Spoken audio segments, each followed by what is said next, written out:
Dans le monde des shonen, on a eu plusieurs types d'émotions. On a eu des excitations incroyables, des excellences comme One Piece, Naruto, ou alors plus récemment Chainsaw Man ou Jujutsu Kaisen. On a aussi bien évidemment des grosses déceptions à la Nanatsu no Taizai ou Dragon Ball Super, mais aussi on a un petit peu des mangas qui sont entre les deux, c'est-à-dire Fairy Tail.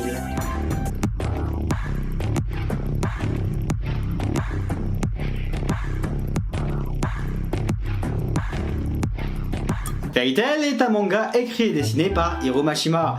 Il est sorti en 2006 avec une adaptation animée en 2009. Et on va être honnête tout de suite, c'est un shonen qui a fait sensation. Encore aujourd'hui, c'est un des mangas les plus critiqués, tout manga confondu. On en parlera de ça, hein. Ouais. L'histoire est assez simple en vrai, c'est l'histoire de Lucy et de Natsu accompagnés de Happy, leur célèbre chat bleu, qui font partie de la guilde Fairy Tail, et qui vivent des aventures qui sont en arc. Ouais, je sais. Bon alors déjà, c'est un petit peu compliqué de dire ce que je ressens pour Fairy Tail. Bien qu'il est vrai qu'au début de Fairy Tail, je faisais un petit peu partie de ces gens qui aimaient pas du tout l'histoire, j'aimais pas les personnages, j'aimais rien du tout. Sauf qu'il y avait un truc qui me manquait à l'époque. Le recul. J'ai commencé à apprécier Fairy Tail peu après sa fin. Oui, c'est pas une blague. J'ai commencé à beaucoup plus l'apprécier et surtout un petit peu de le regarder à nouveau. Avec un œil nouveau, avec un œil d'adulte. Et avec cet œil d'adulte, je peux aussi voir des trucs problématiques. Oui, je sais. Mais on va pas parler de ça aujourd'hui. Aujourd'hui, nous parlerons un petit peu de Fairy Tail, de ses points négatifs, de ses points positifs, mais surtout de ce qu'apporte Fairy Tail à l'industrie du manga. Commençons déjà par un point positif pour bien commencer. Fairy Tail est connu pas seulement pour son pouvoir de l'amitié, son fanservice, il est connu surtout pour ses musiques. Les musiques de Fairy Tail sont des bangers, on va pas se le cacher. N'importe qui écoute une musique de Fairy Tail, déjà reconnaît Fairy Tail à la première note de musique, mais surtout, il l'adore. Les musiques de Fairy Tail sont excellentes, on va pas se le cacher, ça fait partie des points positifs de la série. N'importe quel fan de Fairy Tail serait d'accord avec moi. Les musiques sont excellentes. Musique par-ci, musique par-là, ça n'empêche pas les défauts de Fairy Tail d'arriver dans la série. Alors ici, on va surtout parler de l'animé, parce que c'est essentiellement de l'animé que ces merdes existent. Les hors-séries. Bon alors, Fairy Tail fait partie des animés fleuves qui ont eu le droit à tout hors-série qui soit. Et on va pas se cacher, les hors-séries de Fairy Tail sont détestables, dégueulasses, nul à chier et n'apportent rien à l'histoire. Hormis un. Il y a un seul arc qui m'est resté dans la tête. Oui, l'arc des esprits, parce que il y avait plus d'explications sur les esprits. J'ai apprécié cet arc. Mais un sur une cinquantaine, ça suffit pas à en faire un point positif. Vraiment pas. Fuck les hors-séries. Je tenais à vous dire que ceci n'est pas un traumatisme dû à la série Naruto et Détective Conan. Ce sont pas du tout des traumatismes. Je ne déteste pas les hors-séries à cause de ces séries-là. Qu'est-ce qui vient de se passer? On va retourner de l'anime au manga, et pour une raison simple, on va parler un petit peu du dessin de Fairy Tail, qui est génial. Hiro Mashima fait partie de cette branche de mangaka qui dessine avec la main dans le slip. Littéralement. Ce genre de mec qui pourrait te dessiner une scène titanesque, ou alors extrêmement bien foutue, avec la main dans le phasar. Ce mec dessine, mais comme un dieu. Aussi simple que ça. Que ce soit la mise en scène, le découpage, les personnages, tout est excellent chez lui. Le dessin est trop stylé, il est très bien foutu. Je vais me répéter à chaque fois. Merci Hiro Mashima pour réussir à faire 3 mangas en même temps. Encore une fois, il dessine avec la main dans le phasar. Parmi les critiques les plus répandues de Fairy Tail, il y en a une que je déteste. Ouais. Point négatif, le fanservice. Bon alors déjà, à partir du moment où vous considérez que le fanservice est un défaut, ce n'est plus du fanservice. Parce que les fans ne veulent pas ça, donc c'est pas du fanservice, donc j'ai mal à la tête. je me casse. Bon, alors fan service indique ce que ça veut dire, hein. Fan service pour les fans. Alors pourquoi est-ce que la majorité des fans n'aiment pas ça? C'est une très bonne question. Alors, est-ce qu'il serait pas plutôt intéressant de séparer un petit peu les deux types de fanservice qu'il y a dans Fairy Tail? D'abord, on a le premier type de fanservice, le fanservice de type shonen, de type shonen, de type Neketsu. Bon, alors est-ce que c'est vraiment du fanservice dans ce genre de cas? Parce qu'en fait, il reprend des codes utilisés depuis l'apparition même de DBZ. C'est pas forcément du fanservice dans ce genre de cas, c'est juste les codes shonen qui sont réutilisés. Donc fanservice, pas vraiment d'accord. Le fanservice qui pour moi est beaucoup plus problématique, c'est le fanservice de type ecchi. Je dirais pas le terme parce que YouTube, ils ont un petit peu emballé dans le cul. Merde, j'ai dit le terme cul. Et oui, le fanservice pour moi le plus problématique, c'est celui-là, le ecchi. Alors bon, Fairy Tail n'est pas un ecchi de base, hein, je vous rappelle que le concept du ecchi... On va pas en parler dans cette vidéo en fait, mais qu'est-ce que je raconte? Moi je me barre. Bref, pour être un petit peu le plus poli possible, le fanservice ecchi de Fairy Tail n'est pas problématique pour le fait qu'il y ait du ecchi. Non. Son véritable problème, c'est le fait qu'il se fait à des moments inappropriés. Hein.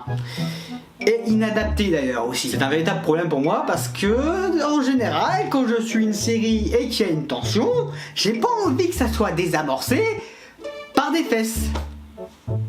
Et des boobs. Oui. Au moins, le seul côté cool de ces moments-là, c'est qu'il met les hommes et les femmes sur un vrai pied d'égalité. Ah bah oui, je suis désolé, hein, ils font de la même avec Grai et Natsu. Hein. On parlait de quoi déjà? Ouais, passons à la suite là, parce que sinon... Ah non, bon, on va essayer d'aller par là. Ça n'a pas fonctionné. En termes de points positifs, vous l'avez deviné, personnage.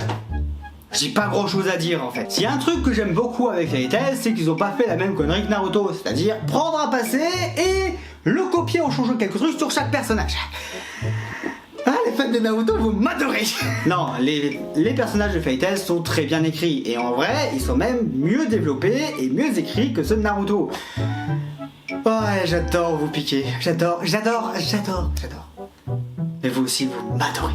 Que ce soit Gray ou même Erza, chacun de ces personnages ont un passé différent, mais aussi super intéressant à suivre. Et si Erza est un des personnages préférés des fans de Fairy Tail, c'est pas pour rien. Pourquoi faut-il que vous utilisiez du fanservice aussi sur elle? Bande Non, Hiromashima, tu es un vilain garnement. Oui, mais il y a un de ces personnages que j'aime pas des masses, et je pense que vous l'avez tous deviné. Ah mais vous avez vraiment écrit Lucie, espèce d'enculé! Non, le personnage que j'aime le moins, c'est Natsu. Alors, pas forcément parce que il est mal écrit, pas forcément parce qu'il est mal développé, non, c'est juste que je l'aime pas. Voilà, c'est tout ce que j'avais à dire.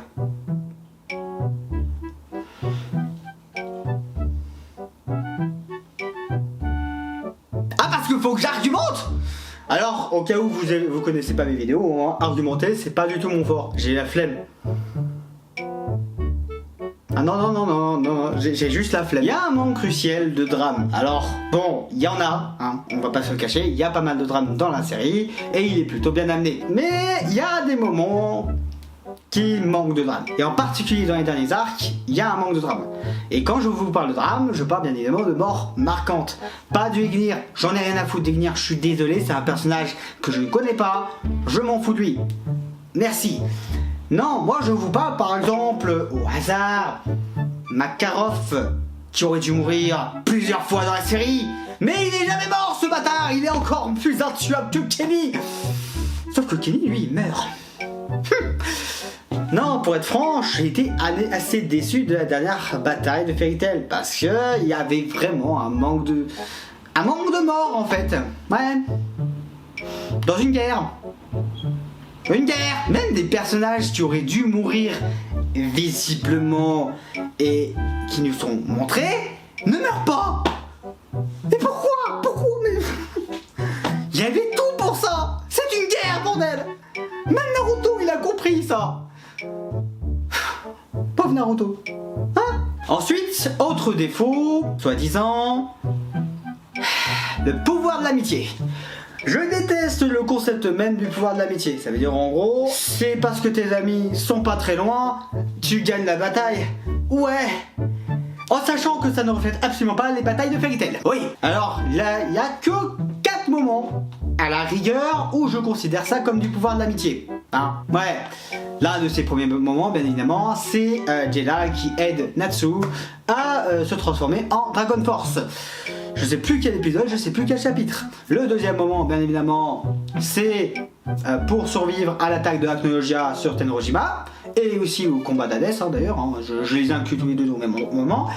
Le troisième moment, c'est quand Lucy sauve Natsu de son destin de END, oups, spoiler, vers la fin du manga, alors qu'il est en train de combattre Zedef.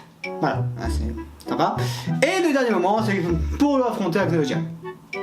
Et d'ailleurs, c'était de la merde. Ce sont les seuls moments où je peux accepter qu'il y ait du pouvoir de l'amitié. Le reste des moments, bah c'est des clichés shonen, je suis désolé. Hein.